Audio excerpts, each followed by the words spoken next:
Good evening. And just like to say thank you for the panel and for the evening that's been put on by the organisers. My name is Patrick Lewis, and I am a coach in football, just not coaching at this minute.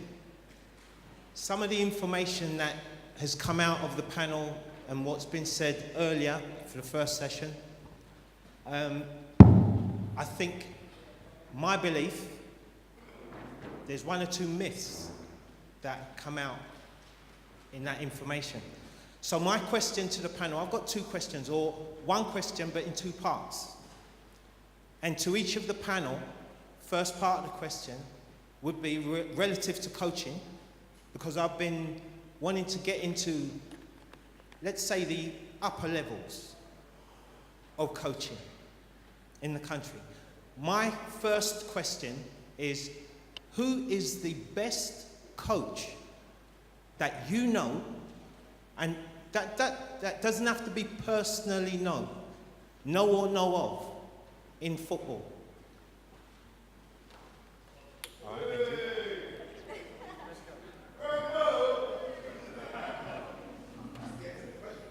It's to each one of the panel.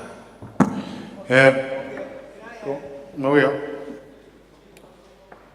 Actually, I've been really fortunate. I worked with Sir Alex Ferguson, who was pretty damn good.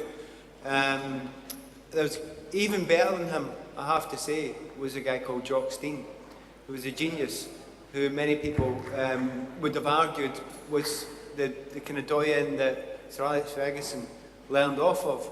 In my footballing career, I worked under one or two others.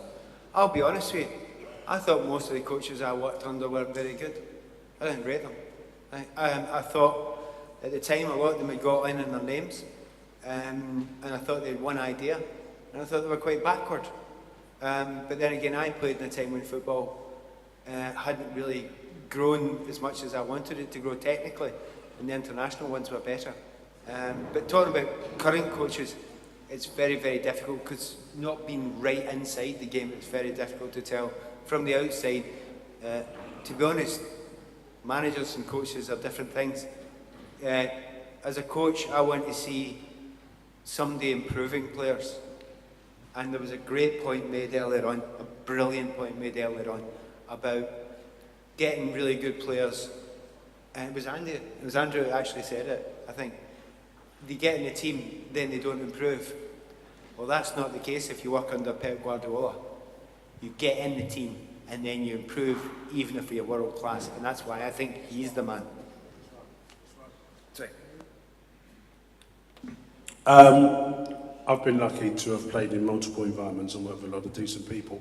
I have to be honest and say, the best coach I worked with was Glenn Hoddle. Head and shoulders above many people. And I think what he had, he could improve players. I always say that he had something what I call, we've all got two eyes, he's got the third eye. And he sees things in a different way that I think is hugely advantageous, not just to ready-made top-class players, but the development process of young players. For me, I think the best coach that I ever worked with is a guy called Roy Evans at Liverpool. I spent 5 years in the reserves with him, but he was a coach that understood me as a person, where maybe other people in the club didn't. He knew how to get the best out of me as a player. And those people that know me, I think that football in general in this country is full of nepotism, and I think that the most important people in any football club should be your coaches, should be your development coaches. Far too often now, again, football clubs rely on university graduates or people again who haven't played the game. If I went into my daughter's school on Monday and said I'm going to be teaching A-level maths and English, and I've got the qualifications, I know that by the next day all the parents are going to be up to school asking, how come our Gail's coaching maths and English and yet he hasn't got the qualifications? Yet we see so many people, again, looking on this panel, who've got that coaching experience, who've got that playing know-how, who can't get a job within the game. And as a business model for smaller clubs in particular who haven't got the money at the high end, they should be investing more in coaches, because again, if you can develop a player, you can sell him on for a few million, then you've got a good business model. Southampton seems to be the only club in the UK who have that business model. A lot of clubs keep going to their well and taking the players, and if you count the amount of players who've come through Southampton's academy who are playing for top clubs now, they've obviously got the right business model within coaches. But you would hope that in the future that somebody would recognise the quality that ex-players or former players have in developing young players. And again, there are times within the professional game where you feel where you're on a high, and it's good for ex-pros. Again, I remember the game when I first went to Liverpool, and at a training session, Bill Shankly had left the club, but he came over to me and said to me, all of that stuff, son, about taking balls up to people, he said, with your pace, just knock it past them, they're never going to catch you. And that was inspirational for me. And I just think that, again, that there is a wealth of talent, and I think the best margins that you can have with this is how many English coaches are exported around the world to how many work within the UK. So we must be doing something wrong. From my perspective, during my playing career, obviously I'm biased slightly because I was at Luton Town for 15 years. So I worked under David Pleat for possibly 12 of those, or 13 of those 15 years. And the one thing I would say about David, there's lots of things I could say about David, but he was a proper football person. He would be upset if we won 2-1 but didn't play in the right manner. I'm talking about the little intricacies, the little subtle things that people don't talk about on the telly. I watch the analysts certain days talk on Monday Night Football, and I don't hear people talking about passing on the right side.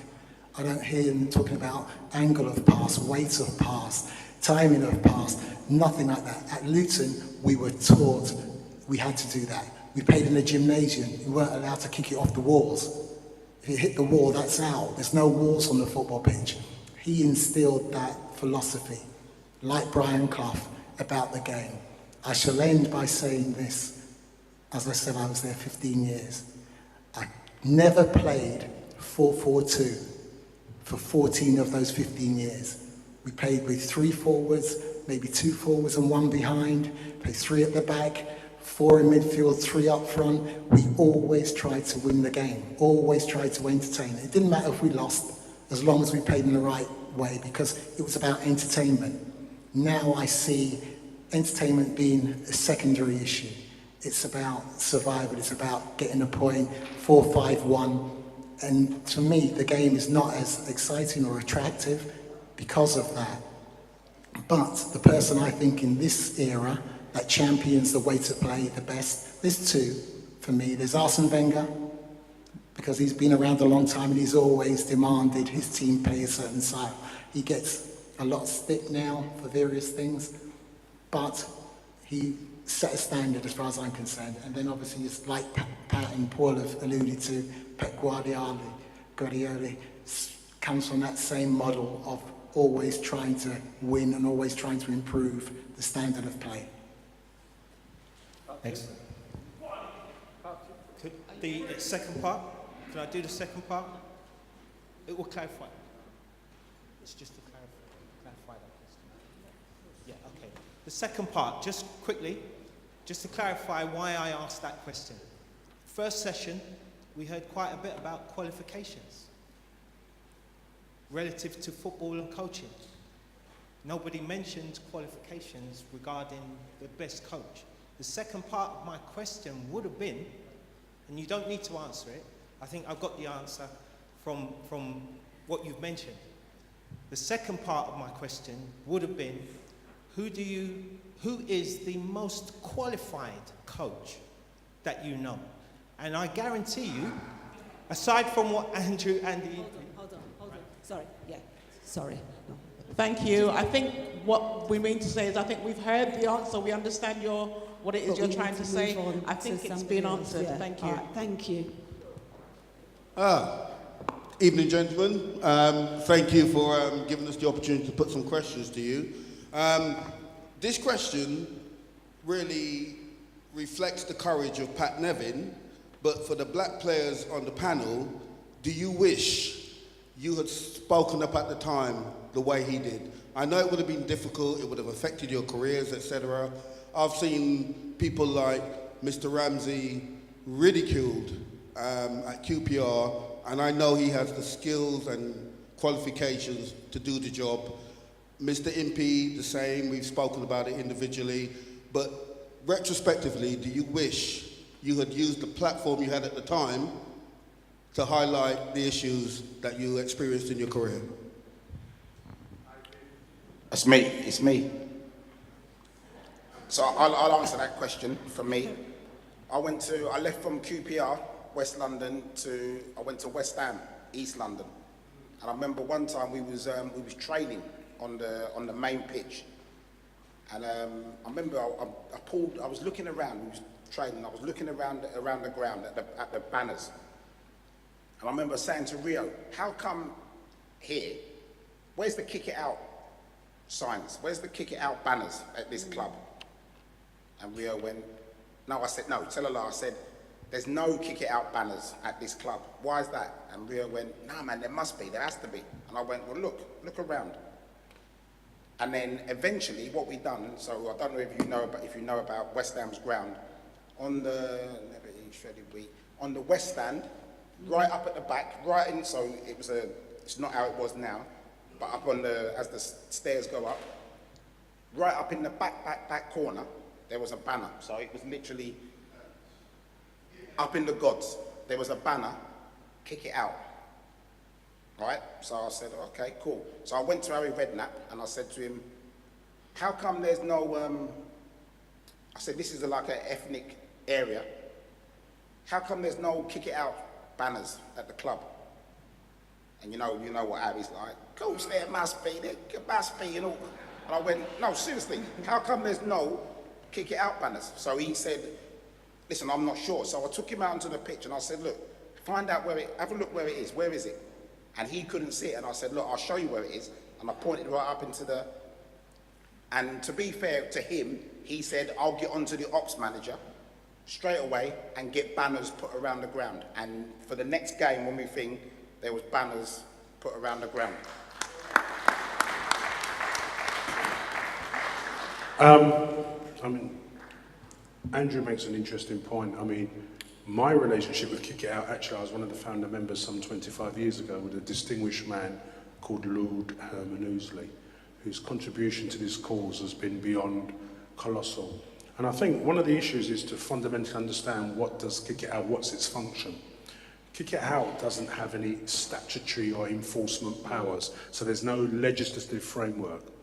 It was a campaigning organisation to raise the awareness about the challenges, particularly then when it was set up, that black players had experiences. My experiences, Ricky, Howie, etc., where we were players that were subject to vitriolic abuse, not just abuse by supporters, but sometimes other players. And as I said, I played in multiple environments where you've got your banana throw. And the key thing is, what you need to understand, distinguished people, there was no legislative framework in place. Kick It Out was the first organisation. Gordon Taylor had to align himself,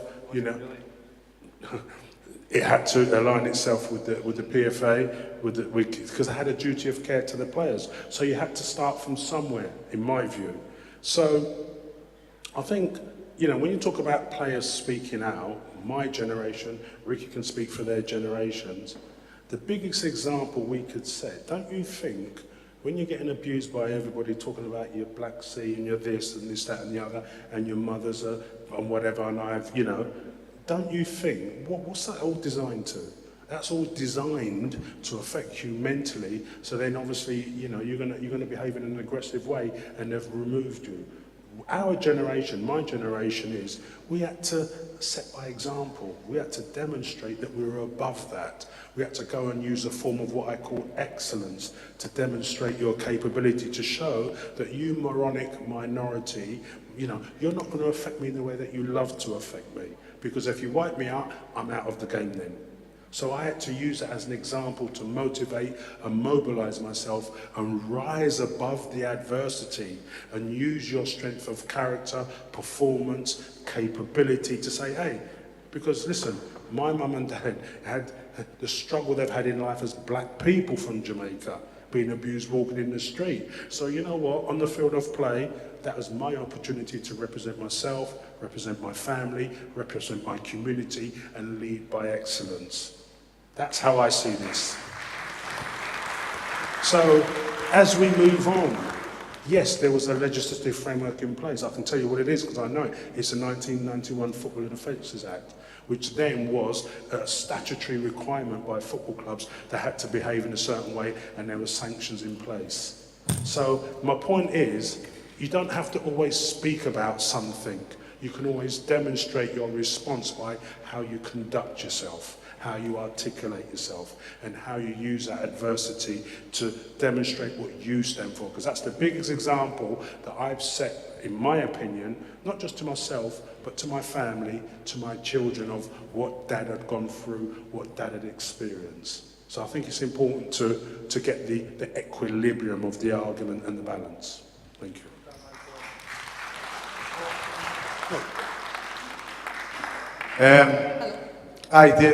I did speak out about it. It cost me my career at Liverpool because I was deemed, because I didn't play the white man, or I had a chip on my shoulder. It was just something that I couldn't conform to. I love Liverpool as a club. I followed the club all over the world, all over the country, but I'm black, and I'm black first. And I have to answer to my children, my grandchildren, fellow colleagues, because there were loads of players who went under.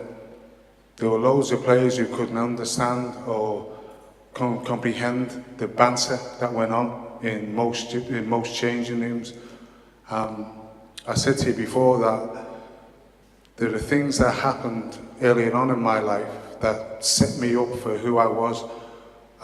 On match days, when I heard those choruses of nigger, coon, what, ooh, ooh, ooh, they inspired me. They were music.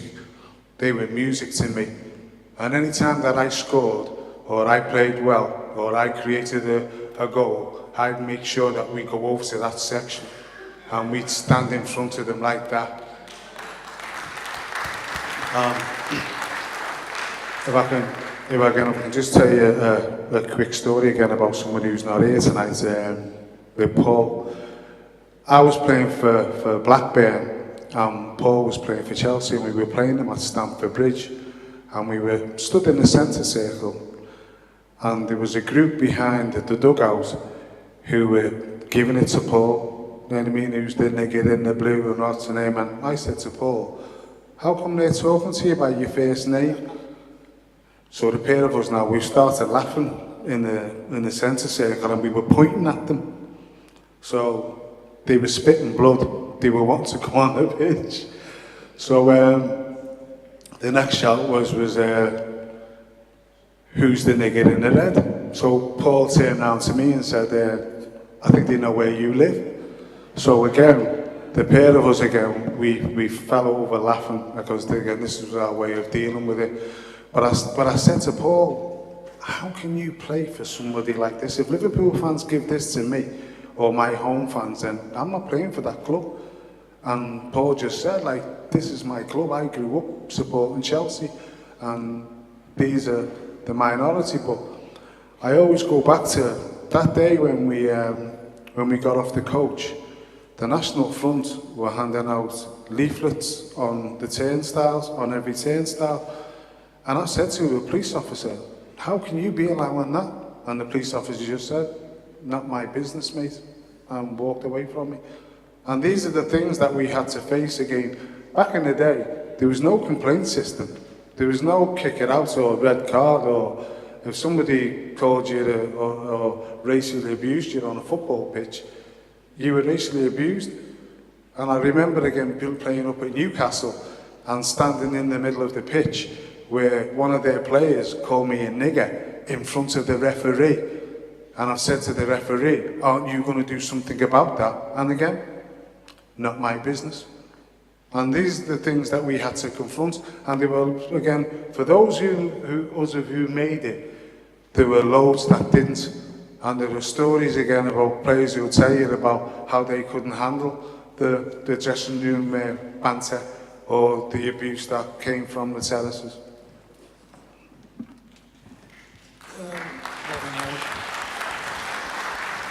Just in respects of having a voice and speaking out, early on in my Luton career, I think I might have been about 18, but I was injured in this particular game. Laurie Cunningham, the great Laurie Cunningham, came to Luton and absolutely destroyed Luton on the day.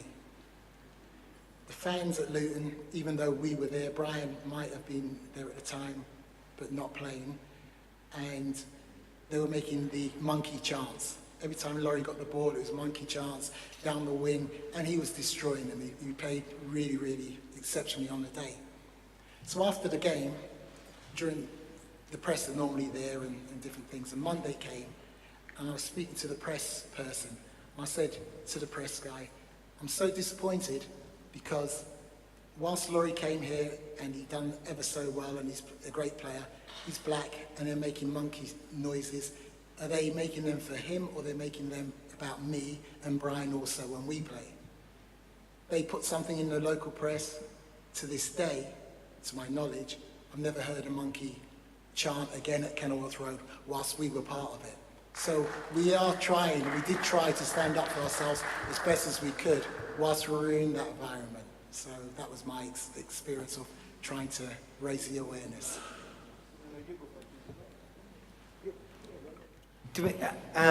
Oddly enough, before I came here, that was the question I wanted asked. Because I always had a slight guilt trip. The fact that I thought I was one of the guys just standing up and shouting my mouth off. There was maybe a bit of arrogance about me at the time.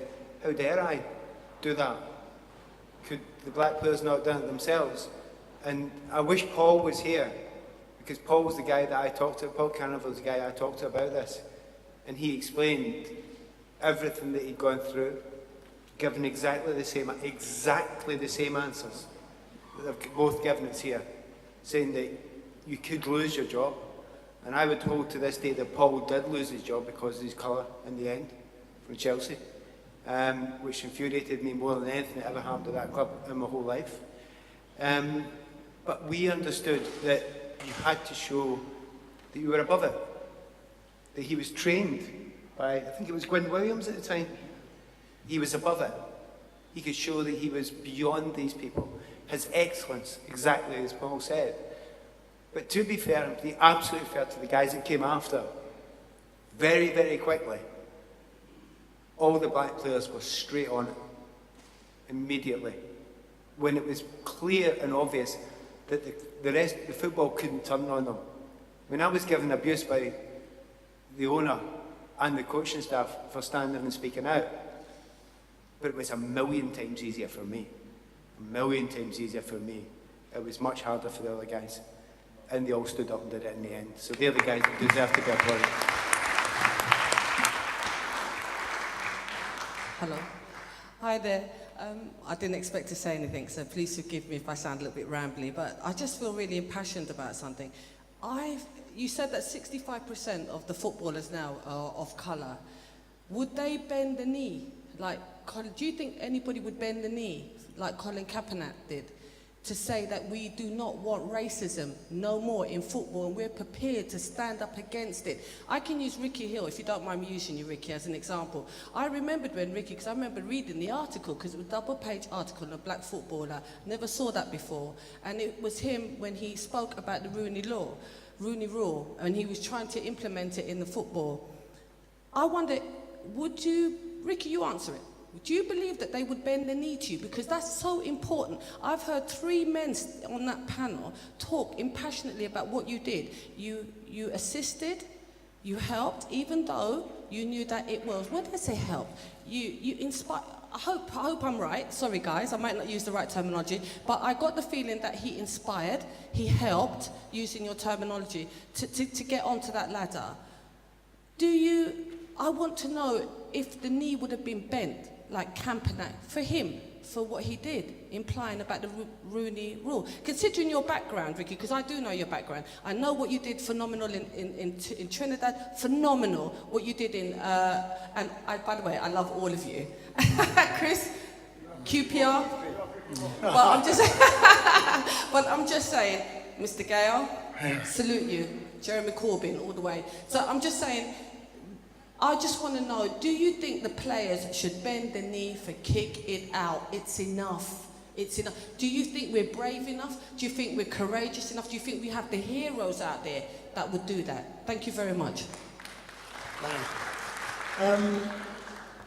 It's a difficult question, Jude, because in respects to the movement, shall we say, for want of a better word, the coalition, in the United States, they do.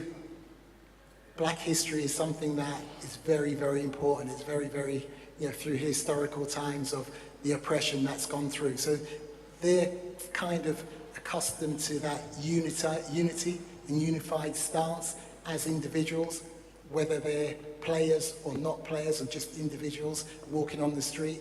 It's part of their culture. In the United Kingdom, since my parents came here and the difficulty that they had, as Pat alluded to earlier, about the no blacks, no dogs, no Irish, and whatever it was in terms of the sequence of it, we've always been kind of expected to mix into the multicultural society, get on, integrate as best as we can, and we have done that. We don't have a separate African, is it NAACP, in terms of they have a union, they have black universities, black colleges, male, female. So in terms of the black conscious side of things, whereby when they see injustices, they're all prepared to voice their opinion, rally around each other, make a stand, a peaceful stand from, before the civil rights days. In the UK, we don't have that same kind of togetherness or coalition. So it'd be hard to get the platform in order for everyone to buy into the injustices as we perceive them. I think the injustice for me in terms of living my journey has been, for instance, some of my teammates, and this is not me being bitter or selfish, it's factual. Some of my teammates I played with that weren't of the standard that I played at have managed to stay in the professional game as coaches and have 1,040 games as coaches. Now, I'm thinking, okay, I was okay as a footballer, I was carried myself in a proper manner, I played for my country, yet still my experience as a manager was 21 games at Luton when Chris and I became the first black management team. Remember, I'd spent 15 years at Luton as a player. So, in the respects of us expecting the youngsters of today to get on board and rally round, I don't think they're aware of the sacrifices that everyone on this stage has made in order for them to be where they are now, and I think that's an unlikely prospect of that happening. I think the government has to take the lead and and integrate certain things within their fabric of their system and structure that enables more equality to come through at a quicker rate. Thank you. Right, we're running out of time, so I'm going to quickly go through. Can I just add to that? I'm a Hall of Fame member for both Kick It Out and for Show Racism a Red Card. Yeah. Show Racism a Red Card hold events at most professional football clubs up and down the country, it's really, really hard to get modern day players to attend these events, whether it be through themselves or be through the club, where it's affecting their brand. And on most occasions, again, we'll turn up and we'll get up with the ground and we'll set up, and you know what's coming. Oh, so-and-so can't come because they're injured, they've got to have treatment. So-and-so can't come because they're doing whatever. But if you ask modern day players again, if they really, really wanted to be a part of this, they know when show racism with a card or kick it out is at their club. And they should make it plain to their clubs. Listen, this is something that is really interesting me, and this is something that I want to be a part of. But again, most clubs and most players will retract from that because they don't want it to affect their brand. Okay, right, you can go on to the next question. Just a good question, because all of you on the panel are very, very skillful. And you talked a lot about coaches this evening. Is a two-part question. Is the coaching really poor now, that we don't have a lot of skillful players, and you guys had the best of coaches then and were skillful? Or is coaching something that you grew up with, that's born in you, and formation is coached? So what's the question? The question is, what do you think of the modern day players now? Why aren't they as skillful as the olden players? Why are they not as skillful, did you say, or why are they as skillful? Why are they not as skillful? Chris Ramsey, if you agree with that. Modern day players are not as skillful as the Pelés, the Eusebios, the Laurie Cunninghams, the Cyril Reeds. What would you say to that? I wouldn't say that they're not as skillful. What I would say is that there was more demand for everybody to be skillful back in the day, and I think there was a different freedom about the way the game was played than it is today. I think people tactilise the game, and that's probably holds people back from expressing themselves. Paul Elliott, thanks Chris. Paul, I remember reading an article when you were once described as a modern day Beckenbauer. Still got the article, funny enough. So you were one of that generation, Paul, who used to bring the ball out of the back and wanted to play football. But yet Terry Butcher got capped 86 times for England and had little or no skill other than stopping people going past him. The question that's been asked is, why are modern day footballers not as skillful or as technical as during the time when you played? Chris has said that he refutes that. Where do you stand? Well, I think the game's changed because what's different now, that I think we had some outstanding coaches before. Ricky spoke about David Pleat. Yeah. I worked with some extremely good coaches that would give you encouragement and empower you to try and play the right way. But also, I think if the game today, I think there's a greater emphasis on physicality. There's a greater emphasis on pace and power. And sometimes that's to the detriment of technical proficiency. I don't mean to sound too wordy, but that's how it is in the coaching content.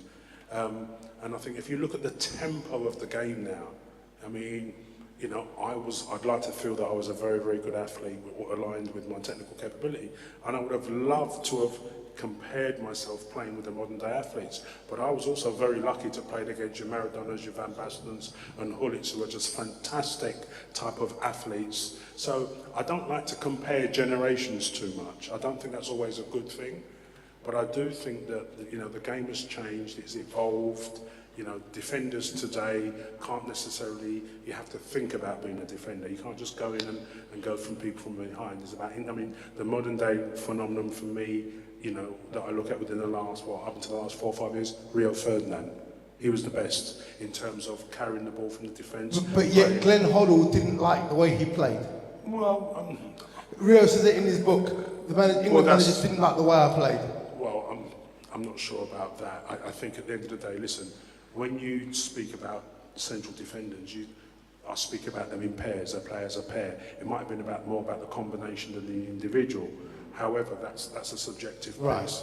But you know, when all is said and done, I think that, you know, I was very honoured to play at the era that I played at, because whilst having played at the sort of the equivalent of the Premiership level in the First Division, Having gone to Italy in Serie A, that was massive for me. Boy, you know, I always say that I went there a boy and come back a man. And then going on to this madness in Scotland was another kind of a phenomenal experience. And then coming back to Chelsea. So my journey has been rather nomadic and historical, and I've learned so much about playing styles and management and the type of coaches. Do you think, Paul, you were ahead of your time as being described as an English ball-playing centre-half? I'm not sure about that. I think that I was just a player that, you know what, I went out and gave 100%. I actually felt when I went to Luton, you know, I started to learn about football, and that was because of the quality around me. So when you had the ball, I mean, without making too much of a sort of modern day comparable, look at Manchester City today. The easiest thing for Manchester City, and then my guys, my distinguished guys, I hope will agree with me, is the man in possession. That's the simplistic thing about Manchester City. Right. Because the one that's got the ball, he's got options everywhere in terms of pattern of play where he's going to play. There's constant movement. So, you know, I was very lucky. I was born with the attributes, but I had to work extremely hard. Make no mistake, because we talk about we could not just be the same. I had to be much better than what was there. So, Paul, can I just ask, Pat Nevin, Alan Brazil said on TalkSport about a month ago, a debate about footballers.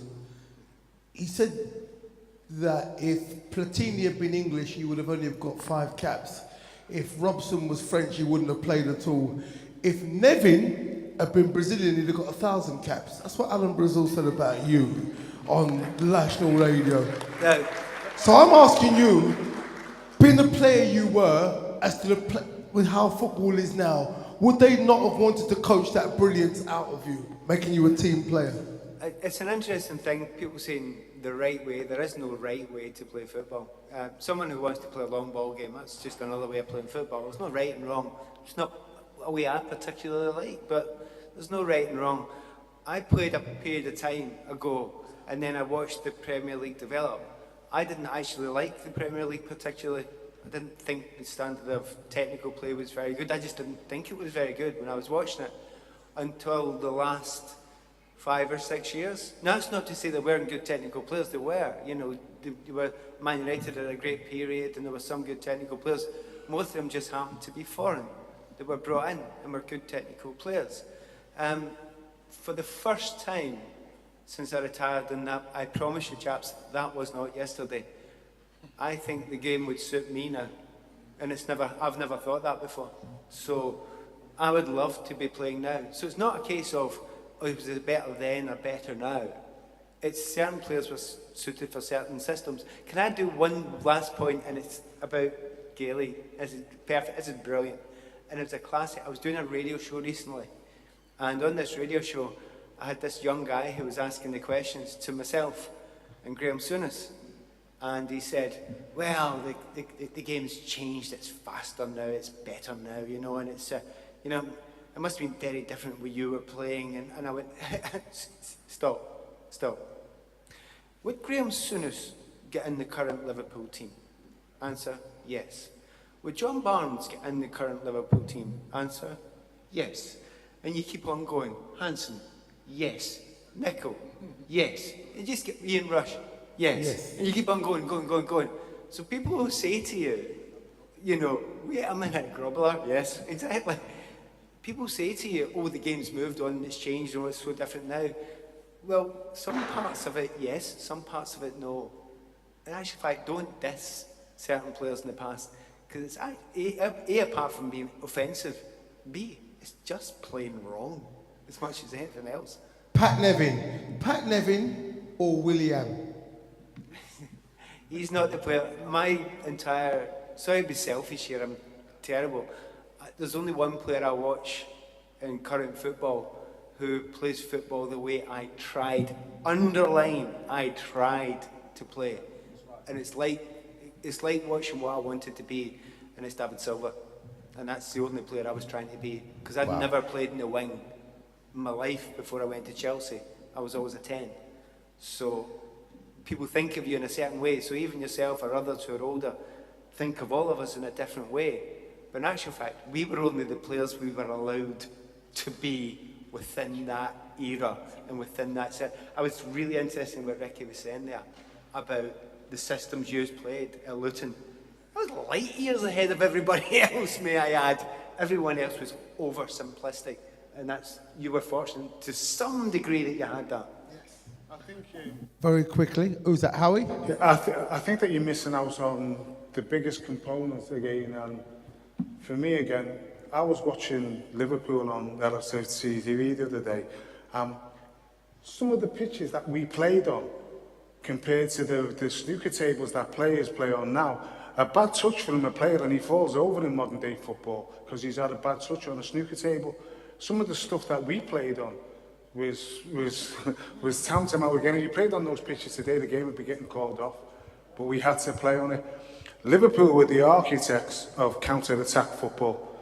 And when you seen again, and I was fortunate enough to train and to play in that system, and how quickly they got from one box to the other and finished with either a goal or a shot on target was unbelievable. I don't really think that they knew themselves how good of what they'd become.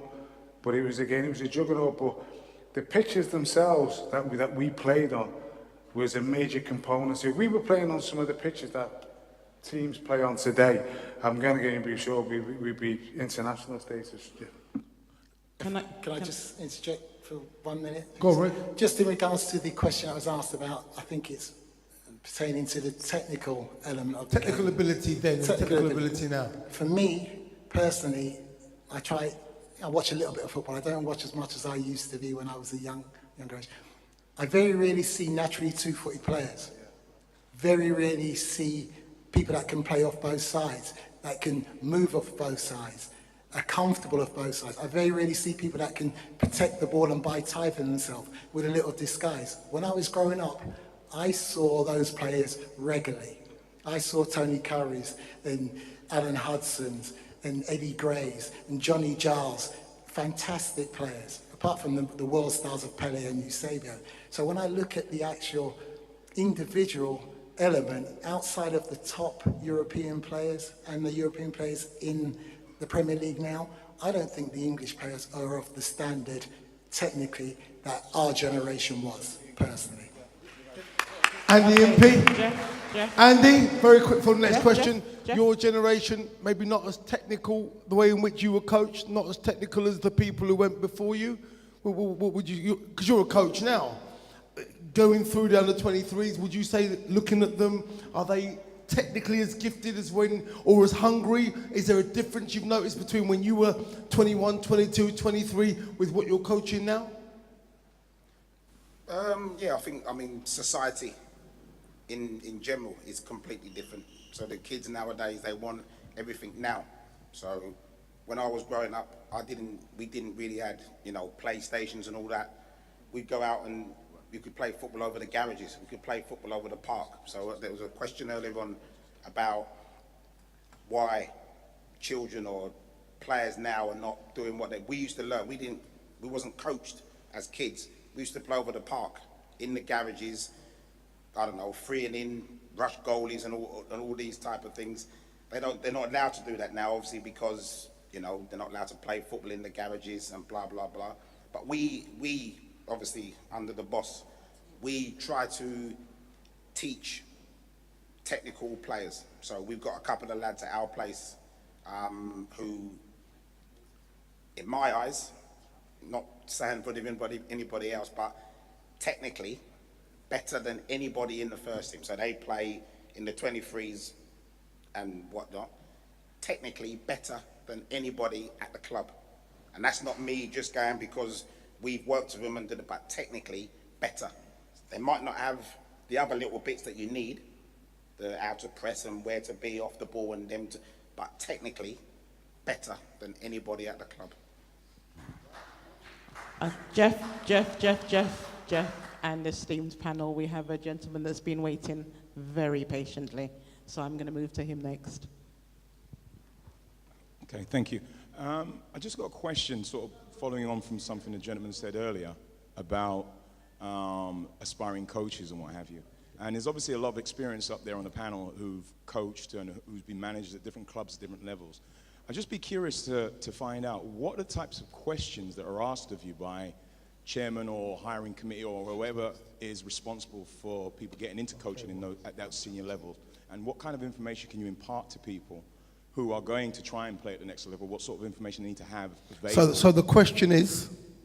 So the question is, what are the types of questions that are asked of you by a hiring manager? Probably Chris, obviously. What kind of questions are asked of you within the football hierarchy? I think the first person would be to go to someone like you, Chris, who's obviously in a very senior position. So, you know, what are the kind of things that are said to you? The only one of your kind in such a senior level. What are the kind of things that you're looking for? What are the kind of things that they try to procure for people going for similar roles?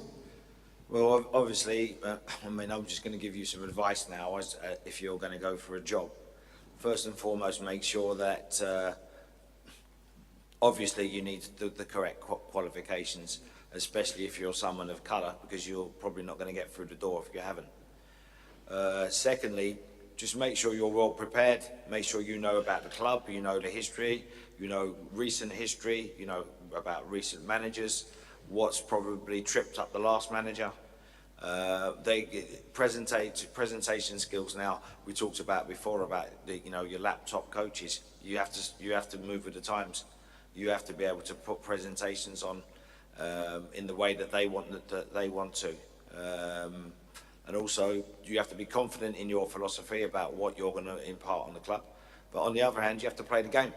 You have to know. You have to decide what do they want your philosophy to be, and then sell them their own philosophy.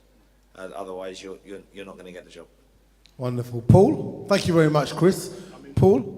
Very, very important point, because I've been part of some sort of interview processes, and certainly from a coaching perspective, what they want to see as well, your vision, your strategy. If they said to you, young man, you've got 100 days, tell us what's your template and your model for the next 100 plays that you can come in and change this football club, and how can we measure the effectiveness of the impact of your model, your coaching model on the club.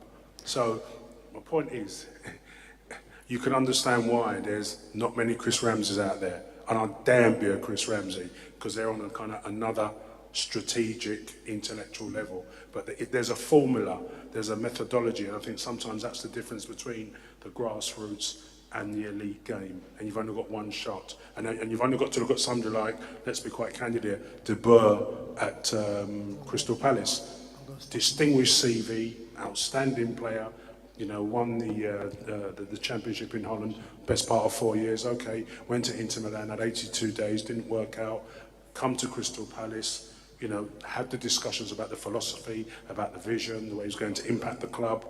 Bottom line is, everybody, like Chris and others, they're in one thing. They're in the results business. All right, cheers, Paul. Sorry, time's again, so thank you very much, my brother, my sister. It's really important what you're saying, but then this pulls me back to Ricky and the Rooney Rule. You've got Chris, who's really highly qualified, and then Paul's outlined how everyone needs all these skills. But if the FA doesn't implement the Rooney Rule in the way that it was constructed, it's all right having all the badges, having all the strategy, if you don't get your foot in the door. And that's not just an indictment of the FA and professional football, it's everything that we do as a community in public service. So to me, my question is, for the panel, especially Paul, is what's the FA doing so that individuals get their foot in the door to talk about the strategy, to talk about their skills, talk about their experience, talk about their coaching skills. That's what you need to be talking about now on this stage, because I look at these talented individuals with well over 100 years worth of experience in professional football, and they're still scrabbling around for recognition. Something is going wrong, and I think that FA is not doing enough, from my own humble opinion as a person that watches football and has watched this generation, because you need to equip the next generation to stand on your shoulders and say, this is what we are, this is what we've done, and here we are. Thank you for that. Ricky, okay, Paul, you first. I'm going to ask Howie. Yeah, I'm going to be as. Thank you for that. Excellent observations. If we understand the basic core function of the FA is a governing body. Now, as the governing body, they are the daddy. They are the exemplar of setting example. And I think what the FA, where it's trying to go, you have to try and create a distinction between the FA and then the employment practice within the football clubs, because the FA aren't responsible for that. But what the FA can do, this is what the FA can do. The FA has got development teams from under 15s right the way to the full England at the top level. The FA somehow have to demonstrate that leadership and visibility. They use a phrase, football for all. That has to be converted from a statement into actual and reality. And I just believe that the FA has to set its own standards for football, the rest of football to follow. And I think that's the direction of travel that I believe it needs to go. They're aware of this agenda. They're aware of, in the game, you've only got to look at the England development teams, under 17s, 19s, 21s won the World Cup. 65% of the players are actually black. How many of them are actually going to upskill and go on to play number 1 full England and number 2 become coaches? So I think from the FA's perspective, there has to be a real focus and leadership of the FA producing more coaches through their structure from ethnic minorities to give them that opportunity. Without question, I wouldn't then argue with that. Sorry, I'm not going to interrupt you, but I work in the public sector, so I understand the corporate strategy and all of that. But it's about, you're at the point that you should be, it's the implementation you should be pushing.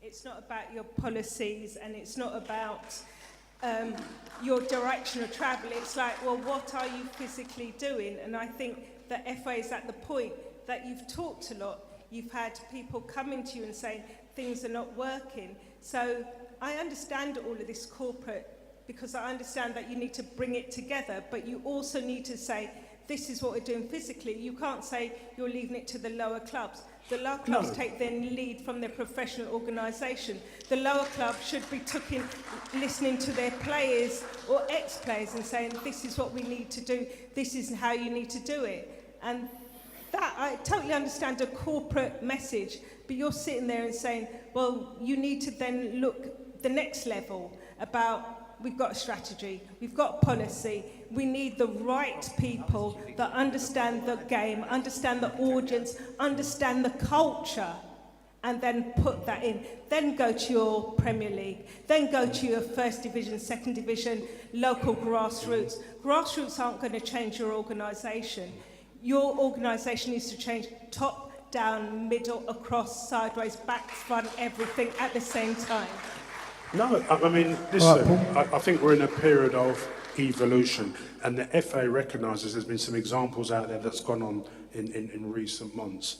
The FA has to change. The mindset has to change. It didn't want to change, Paul. Let's put it into perspective to the audience. The FA were forced by government and were warned that funding would be withdrawn if they did not change. What did Greg Dyke say? It's a group of old white men who still believe we live in colonial times.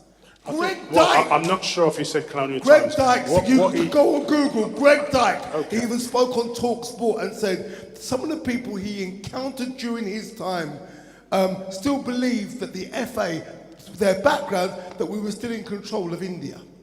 Well, Greg Dyke! Listen, okay, you've had your say, thank you for Quote. that. I think what we need to do is understand, there's no question about it, the FA needs to change. There has to be what one calls fundamental constitutional change, because ultimately the organisation is not, the boards, the councils, the committees, has to be reflective of the parties that it's serving in society and in football. There's no question about that. But you have to appreciate, we're talking about a kind of historical structure that's been around here for over 100 years. Absolutely. Nobody's going to come and change that. The government are trying to intervene. They're saying they want to independent regulator, that's not going to change, which is why I made the point, and I think it's a very telling point, that it all comes from the leadership at the very, very top. Who's got the power within the FA, and has the person that's got the power got the desire, got the capability and the energy and impetus to want to make change. All right, that's sorry, where we Paul. have to come from. Thank you. Ricky, quick one. Got a couple more questions and we'll let the panel go. Ricky? Okay. Yeah, just carrying on from the message that Doreen sent, which I can attest to. Everything she said is, in my opinion, the right way forward. In 2012, there was another one of these commission reports done by an ex-FA chairman, Lord Treesman, and he found the FA to be institutionally racist. This is someone who worked within the system for many years. 2012 to 2017 is 5 years. What has changed to help improve the betterment for future coaches from the BAME sector?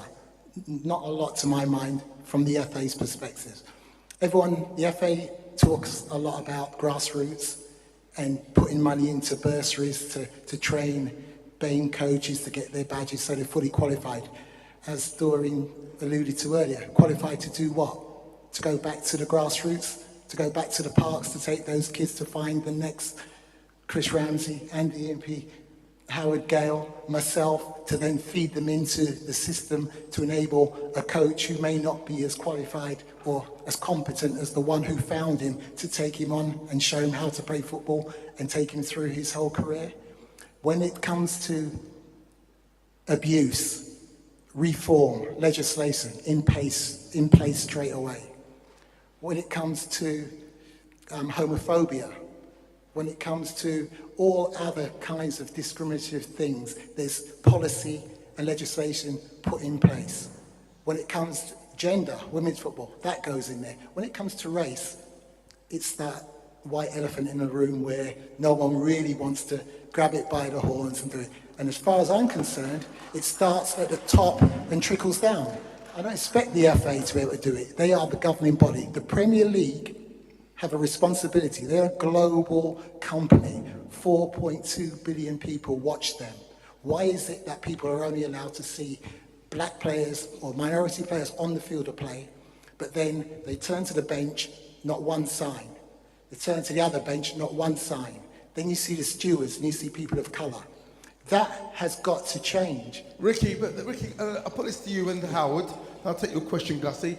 There were those who would say, Ricky, the problem you're going to have is, especially if you want to get involved in mainstream coaching, you're too outspoken.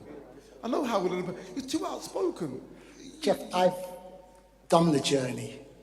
I've sacrificed. I sit here now, nearly 60 years old, having served the game, played for England at 18 to 21, full international. My country of birth. My wife is sitting there, 31 years. She's allowed me to go abroad to try to hone my skills, to try to create a track record, to try to be what I believe that I'm capable of doing. This country have not embraced me. They don't want me. I understand that. I've worked at Tottenham in the 19s. I've worked at Sheffield Wednesday. I'm more fortunate than some of the others, but it hasn't been easy. So why should I sit here and say nothing when there's others behind me that are following? Fantastic. Howard Gale, and then Gussie. Howard Gale, you've often been accused, Howard, of wearing your heart on your sleeve. Your autobiography, which I'm hoping that some of you who came in here this evening will get Howard to sign copies of his book. Howard Gale, you're seen as someone who has never hidden your political beliefs about race in football. You're not a coach. You're outside the zone. Is it because you think and feel the way you do? Where do you stand?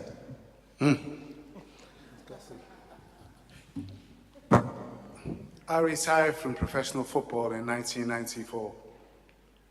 I've been sat on so many of these tables and these forums talking about these same issues for nigh on 30 odd years. Nothing's changed. And for change to happen, there has to be change from the top. Your leader, your governing body, they have to show change where clubs can follow. But there's always been talk about change and this legislation and that legislation, and we'll bring in this law and that law. But I still see players or ex-players with so much experience to give the game. Yeah, this is going to be lost. And as I say, Ricky's getting on for 60. I'm getting on for 60 as well.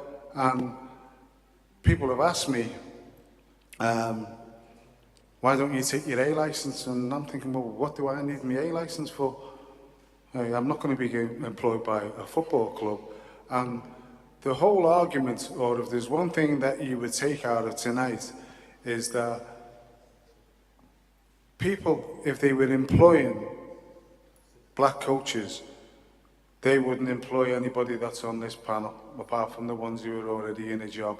And they're in a job because maybe they've been helped onto the ladder through, again, a black ex-pro who's given them a legs up. And it's like what I said before, is that we only get one chance at it. Again, Chris was the manager at QPR, and he was under the microscope. If Chris had been white, it would have been, I'm sure again, he'd have maybe got another 6-10 months out of it. But because he's black, is that he's under the microscope and he's scrutinised every day with everything he does, with every result. And he would have found it difficult going back into that sphere. But there are managers, again, who get the sack on a hereditary basis, and they're re-employed.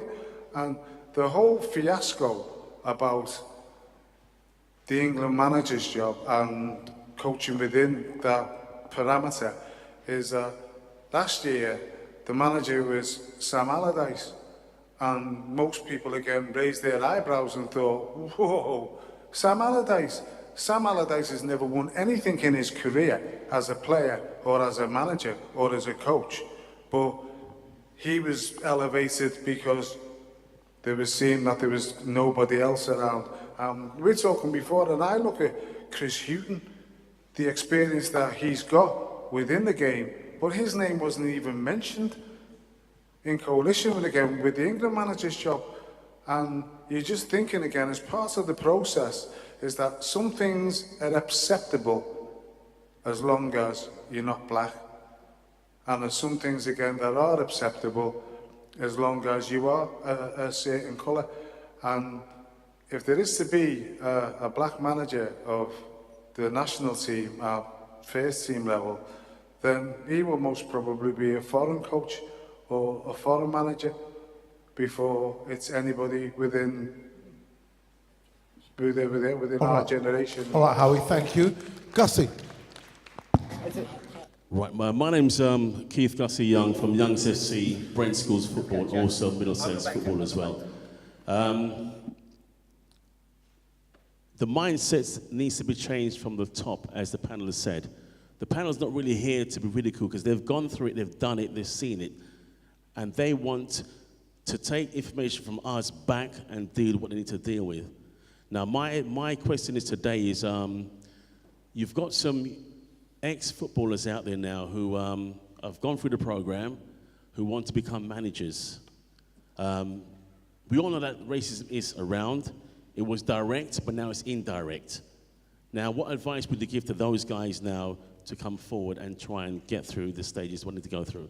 What advice would you give to the guys, Pat Nevin, advice would you give to the guys about prejudice and discrimination who want to come through the system now? Well, first of all, I need to go back to a couple of questions because I really was desperate to get involved in the quote. I'm a slight spy in the camp here. I was chief executive at the club, Motherwell. Well, I was player and chief executive in the SPL in Scotland. And I hired 2 coaches in my time that was there, 2 managers in my time that was there. And I didn't get a black coach in any of those 2. I had 55 applications in the first one and 70 in the second one. I didn't have any black applications. Happily now, that has changed. We will always get applications. So you have to remember someone you know, you've seen enough and you know enough about me that I am not going to be in any way biased against anyone. I'm going to get the best person in. And I don't care. I'm going to get the best person in and get a job. The gentleman up there who asked the question before, I didn't catch your name? Gussie. Gussie. Great question. When I was asking these people, which goes on to this question you've just asked, when I was asking the people who were coming in for what I wanted to know about them, I didn't trust my own judgment on it. I went to what MIT asked. I went to what Oxford and Cambridge asked when they were asking. Not just the questions about, you know, what you want as a club and systems, etc., but a more holistic view of it. So you take everything, absolutely everything on board. So you take everything on board, the qualifications, the qualities, the history you've got in the game, the personality of the person as well. The colour at no point would come into it for me in any way whatsoever, but I still wasn't able to do it because I didn't have any pool of colour going to it at the time. But in the midst of all this, there is one simple point to add to the back of it. All right, I'm the chief executive of a club. I'm at the top. I'm in one of the clubs. I'm going to give it to the best man or woman. And if you are talking about the Rooney Rule, this is the difficulty that we've got. I want the Rooney Rule. But see, when you put the top person in, and if I didn't think that was the right person, I've let the company down from my position. That's a very uncomfortable position for me, except for one thing. I have great belief there'll be plenty of black managers that are good enough. Absolutely. And I believe that if I get enough people through that door, I'm going to see the right person. And if he's black, and if he's white, if he's a she, if she's anything, they're going to get a job for me, because you're going to be the best.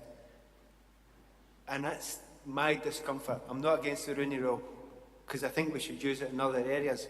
But see, when you talk about using it from the top and placing them in all honesty, it becomes a difficulty. I'm just telling you a reality. That's what the difficulty is.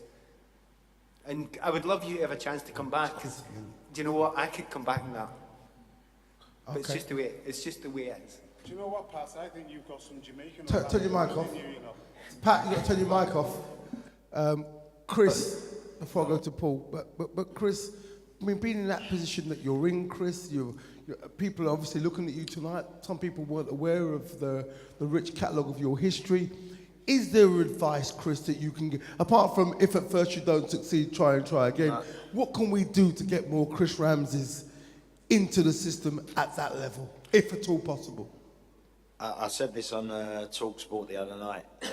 The problem that you've got, and I don't know how we're going to get around it, is most of the stakeholders, Ricky said about things haven't changed, and the only thing that has changed is the PC language has got better. So the PC language is hidden racist behaviour.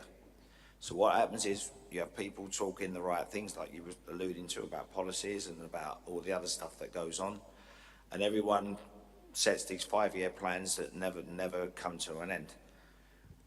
A few years ago, Big Ron said something that was absolutely ridiculous, and he needs to suffer the consequences of what he said. What did he say? He called Desai the N-word. Yeah. All right, so that obviously don't agree with that in any shape or form in any life. He has to suffer the consequences of that. But his actions have been far from racist, because without him, we don't have the 3 degrees. We don't have Laurie Cunningham. We don't have Cyril Regis and Brendan Batson. Now, I don't need to be Ron's mate. I don't need to be his friend. I don't need to socialise with him. All I need to do is know that when I go to a club, that I'm going to get the same opportunity as everybody else. Yeah. Now, for that, the other way around, what we have is people that say the right things, make sure that everybody thinks that there's things in place, but their actions are actually against what their words are saying. So until we change that, and that's going to have to happen in the boardroom, because without diversity in the boardroom, we're in trouble. And without that, I can't see many black coaches or managers getting to the point that they need to do with the qualifications that they've got. Okay, very quickly, Paul, we've had a lot of time. Last question, go on. Paul? That was a point that I made previously. It's about the composition of the makeup of the people that has the power to make the decision process. And those people have to understand the process and the upside of having diversity. You can't have all Paul Elliott's, you can't have all Chris Ramseys, but you can have a bit of Pat Nevin, a bit of Ricky Hill, a bit of Andrew Impey, because together, collectively, we can make the right decision that's in the interest of the betterment of the organisation. That's my point, and that's a very, very key point, because when it's their money, they run it their way. But if I'm honest with you, I've known Pat for a long time, and he's been it's not necessarily Pat's been an advocate of this journey for BAME. Pat's been an advocate of doing the right thing. That's the point. And it's people like your Pat Nevins and others has to be the composition of the decision-making process. So they're looking at you, Jeff. They're not looking at you as a black man. They're saying, Jeff, what have you done? Where have you been? What's your CV? What you've achieved? Have you got the requisite skill sets for this job? Can you add value to my business? I'm in the results business. If you can put together a very good presentation and I've got confidence and believing in you and my panel can support that, I'm going to give you the job. You see what I'm saying? That's where the game needs to try and get to. And that's a massive, massive, massive struggle. Notwithstanding that, I think that I kind of go backwards to come forwards. And I look at, sometimes people, we've all taken a hit in our journey, in our life somewhere. So I just think I go back to my parents from when they come here, first generation from Jamaica. Hey, I'm here talking about issues. I never had their struggle, I never had their challenges. I've been the beneficiary of being involved in the forward-thinking generations where I can just use and magnify and maximise the positions that one has to create a better circumstances and situation for future generations. You're quite outspoken, Paul. Respect of watching YouTube clips. Don't shirk the issues. No, but I'm not that kind of guy. Do you not think if you took a harder line, I mean, I'm talking about, John Barnes says some things that sometimes I think to myself, knowing the power structure, you must never want to work in the game again. I listen to Ricky Hill, I love Ricky Hill like Cook Phil. I think Ricky's more frightened knowing how much I admire him, and they've only got to know him in the last 10 or 15 years. Well, Jeff. But don't you think there's a glass ceiling that where you're allowed to speak about? Well, Chris can only say so much, surely. Okay. And the Let me MP the same. Oh, sorry. My lieutenant tomorrow. I want to make a point and I'll come back to it. Far away. Quickly. We've got about 10 minutes, 5 minutes left. Quickly, Paul. You can never say that I can only say so much because I've always said it right from the start. I've always maintained that there's racism and a lack of diversity in everything. Even when I was the manager, I never ever shirked the issue of racism and the fact that I was the only manager at that time and there were other people in there. At our club, people accuse us of racism, myself and Les Ferdinand, when we've got most of our staff is completely diverse, and we're not just talking about black coaches. We have white coaches, we have female coaches, we have people from all persuasions. So I disagree with you that I can only say so much. I've said it as it is right from the start, from when me and Ricky started back in Luton when we came in, and the first thing they said was the pre-match was going to be rice and peas.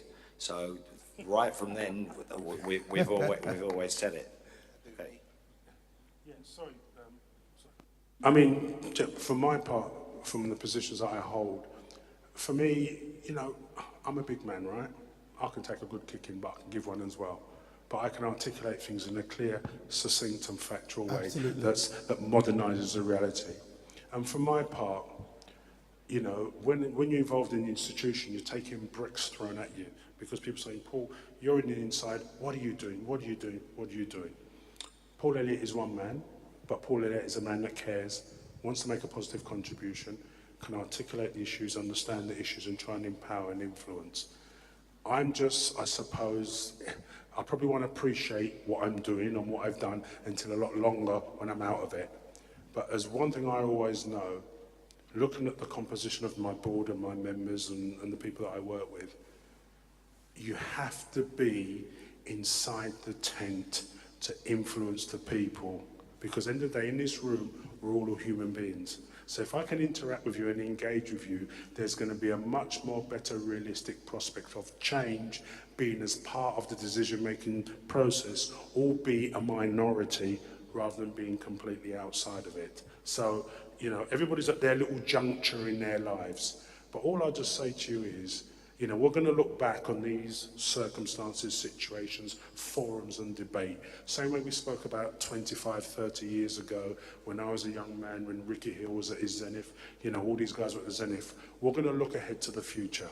And I'd just like to feel for all the individual and collective input and substance and time that we're putting into this, you know, ultimately football, because remember, think at the top of this programme, one of the most poignant issues that was made was John Barnes when he spoke about discrimination.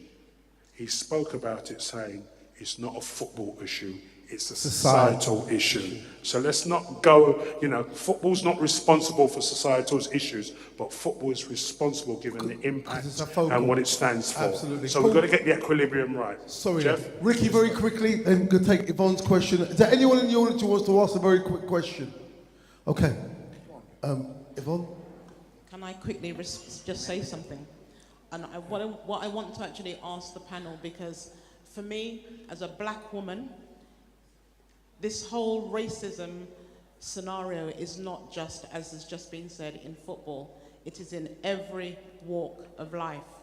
Now, we keep talking about holding people accountable. I want us to start holding ourselves accountable, because when a colleague, a brother, a professional stands up and makes a statement, how many of us can actually put our hands on our heart and say, when we are called to order to go and support our fellow brothers, do we do it? Okay. Like what you did, Pat, with whatever. But I would like us to start doing a lot more, because we can keep on talking about the FA, but you know what? How many people were in this room tonight? And how many people out there are playing football, supporting football? I don't see it when it's needed to stand up and be counted. And we are walking on the shoulders of our ancestors. They fought for us. It's about time we started fighting for ours. Wonderful. Yvonne. Ricky Hill. Just touching on the previous question that Paul so eloquently answered. And I do understand the difficulty in terms of the transition from player to administrator from a BAME membership perspective. My concern is, and you know, whether it's from a selfish perspective or not, in 1992 there were 4 black managers in 92 professional clubs in England. In 2017, there's 3 black managers. You're telling me that's progression, and how long is that progression, that train going to go for? That's 25 years, and we now have less representation than we had in 1992. We have all different institutions and different groups that have come together and have pointed out the issues. The time is for deeds, not words. Words are no longer palatable. So, ladies and gentlemen, can I just please say, the final question from you. Far away. I apologise in advance because I'm not too sure about everyone's credentials like outside of football. I know about Howard Gale's example of it, but when it comes to like awards such as Orders of Merit or something like that from the Queen, the Royal Family, whatever, what are you lot's stance on whether you'd accept it or not? Because right. I would put it in the best way possible when he said, I'm black before anything else. Howard, I know for a fact that you were offered a vestiture, and a bit like Benjamin Zephaniah, a bit like Gus John, and it actually came my way. I wouldn't take it. I thought someone set me up when they phoned me and told me that you've been nominated for. I was working at Choice FM at the time. I thought it was a joke. It was. My personal politics, not for me. MBE, OBE, would you now as Howard Gale. Would you take one? Howard Gale, member of the British. Would you like to be a member of the British Empire? No, because well, I realise again what empire has done in the name of slavery. In how we are, and a lot of the things that we're talking about tonight here, inequality and diversity, and it's never changed. Black people have always been at the bottom of the queue in this country in particular. And one of the issues again we're talking about tonight is football.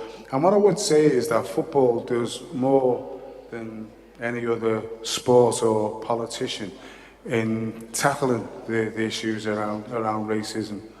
But again, as I say, somebody can turn up at a football match at 3 o'clock on this afternoon, keep their mouth shut for 2.5 hours, go back to being a racist. Would you accept now, in No. 2017, would you accept an MBE or OBE? No, my views haven't changed, and as I say, they're For those who don't know, Howard was offered one and turned it down. There Said are, it wasn't fair. there are people who again there's a young lady in Liverpool who phoned me up after I'd knocked the MBE back, and then 6 weeks later accepted one herself. Yeah. And I just didn't see the but again, Famous black playwright who I was at uni with spent all his time talking about, and when they offered him one, he took it. Couldn't believe it. And again, as I say, I've never changed my stance on it, and I just think that it would be a detriment to my ancestry, especially the 100 million slaves who were murdered in transit, who were thrown off the ships on the way to... But that's your perspective. Yeah. No one's going to fight you on that. Yeah. To mic off, Ricky Hill, done so much, distinguished. The person I know who took one said that he only took it because he felt that he was going to America and it would help his career and his mum, and it was whatever. I mean, everybody's different. Personal opinions. Ricky Hill, OBE, Ricky Hill, MBE? No, not for me personally, Jeff, because in respect of my journey and how it's and how it's transformed and transitioned, I haven't felt, even though I was born here, schooled here, I haven't felt embraced, regardless of my success as a black individual football player. I think how I've led my life and how I continue to lead my life in trying to help others, whoever they are, in the community, not from the community, I think that is reward enough for me. I don't need to be ordained by the system. Okay. Pat Nevin. Well, Pat, you started a trend. You spoke out at a time. Back to one of the questions there. When you made those comments, dressing room banter, were you sort of seen as a traitor, as a white player, talking on behalf of a black colleague? Because in Paul Cannavale's book, Paul's very, very, very, very clear about a particular Scottish international who you played with, who Paul calls an absolute racist. I call him a racist as well. Yeah. I hate the little shit. Yeah. Who's It's David Speedy, by the way. Anyway, I can say that. And I couldn't stand him for that fact as Yeah. well. Look, in simple terms, I mean, look, I'm sure a lot of people in the panel, but at the time I was getting the death threats from the BNP as well. Didn't give a stuff, couldn't care less about it. Sounded like a bunch of weasels to me, and I don't think they were brave enough to do anything anyway.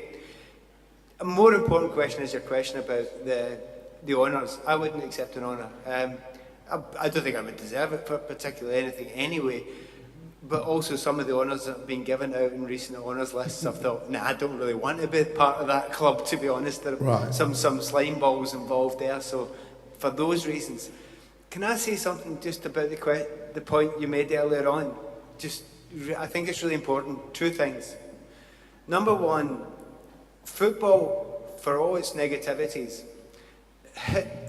the way it is promoted certain areas of black culture has been brilliant, but purely by the black people involved. The fact that there has been more acceptance than before, a lot of it's got to do with some of the footballers who have been fantastic role models going forward. So, you should applaud yourselves as a community for that. Now, it's sometimes overlooked, but that's important, that, from someone who is, to some degree, outside. The other thing which is important, you mentioned the fact that we should stand by and help the people in the past that have stood up and, you know, taken the hits in these subjects before. I've spoken out in a number of areas before. The only community, and by the way, I was PFA chairman for 5 years and helped players in all sorts of ways, and can never remember one of them ever coming back and saying thank you to me, ever, in my entire time. However, the BAME community, for the times that I have said things, have always been incredibly supportive of me. So I'd like to thank you all for that, and don't do yourself down for that. I'll come to you last, Paul. A point I want to make. Andy Impey, OBE, doesn't mean official black entertainer. It means, I look, because I know Andy. And for those who don't know, the reason why I'm really pleased Andy took part, at a time when people were descending into all kind of madness, Andy Impey, I can say, as a man who knows him, Andy Impey became a professional footballer, got transferred for a lot of money, and he still kept coming back to the same places. He raved as a young man. I would see him, and I don't know if you remember Andy, one time me and you were Trevor Sinclair at West Ham. I looked at, I think it was me, you, about four. You had the French black guy who was in goal for you lot at the time. Bernard. I looked at you after, Andy, how do you cope with this madness? And you said to me, Jeff, I ain't changed. I'm not changing. I'm Andy. I'm not changing, whatever. I mean, so Andy, we know you want to retire on a beach in Jamaica. If they offered you, Sir, they call him Sir Les, if they offered you, as Andrew Impey, as I know you, officer of the British Empire, why? Don't interest me. Because? For what? What do I need that for? You wouldn't take it? I've got Mr. Andrew Impey in front of my name. Not interested? Not interested. Chris Ramsey, very senior in the game, the only one at your level. People have talked about you tonight. There are loads of people in here tonight, I guarantee you, who didn't know just how, and such a valuable commodity, and it's been wonderful, it's been reinforced on this committee this evening. But surely, with you, where you're at in the game, if they said, for all your acknowledgements and achievements, we would like to give you a knighthood for Lenny Henry took one. Why shouldn't you? Why shouldn't you? Would you not take an OBE or an MBE? Why not? I'm going to leave them guessing, because if I haven't got one by now, so I'm going to leave them guessing. But that's not. But would you? But if you were off, if you were nominated tomorrow by me, I'm going to leave them guessing because you see you see the people that get them, yeah, and you think, well, what have you done to get that? Right. So I'm not going to say yes or no. You're not going to commit yourself. I'm not going to say yes or no and give them the option to say something to you. Let me see if I deserve one or not in right. their eyes. Paul Elliott. Wow. We start with one of the outspoken. Paul, very quickly, if it's offered to you for services to football. For services to football. And in particular, for those who don't know, for the amount of work that you do outside of the game. It was wonderful because I was talking to Andrew about the panel. Andy said to me privately on the phone, he goes, Paul Elliott, solid brother, Jeff. Solid. I'm going to say it now as we're here. Offered to you, would you take it? Jeff, the truth of the matter is that I've been offered it and I've taken it, so I'm not going to lie about it. Right. I think for my part that I'm not judged by whether you accept that or not. I'm judged by myself, my values, my parents, the way they've influenced me, their struggle, how I've chosen to consciously take in my small little way, which is more like a microcosm of their struggle, to try and make a positive impact and leave some kind of legacy. I want my wife to be proud of me. I want my children to be proud of me. I would like my community to be proud of me, but I don't ask for that, nor do I look for that. Maybe that's just a byproduct of what I do. So for me, it's all about what I call one thing. It's just trying to do the right thing. And I use a very sort of wonderful saying. I think it's from a wonderful biographer, and she'll come as I'm talking to you. But I leave you the quote. Alone we do so little, together everyone achieves more. Okay. And that's what we have to get to as a community. Together everyone achieves more. And look at the 4 words, it means a team. Well, we're allowed to have different politics. Ladies and gentlemen, can I just say to the panel tonight, to Andrew Impey, please make some noise.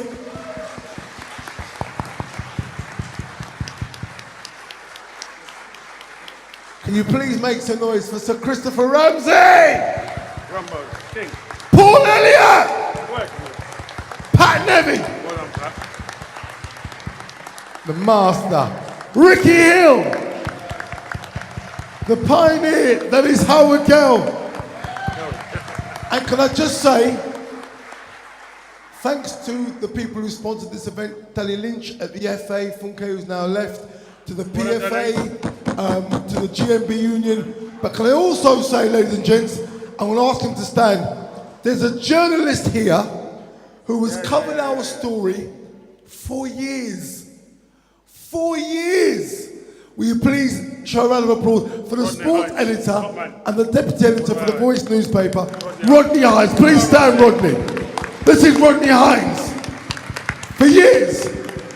So ladies and gents, we would love to do this again. We would like to come back in a year's time. I don't think we need to wait till October, but we would like to come back. What was beautiful about tonight is you had the impassioned panel speaking from their hearts. Give yourselves a round of applause for coming out this evening, for spending time. Good night, God bless.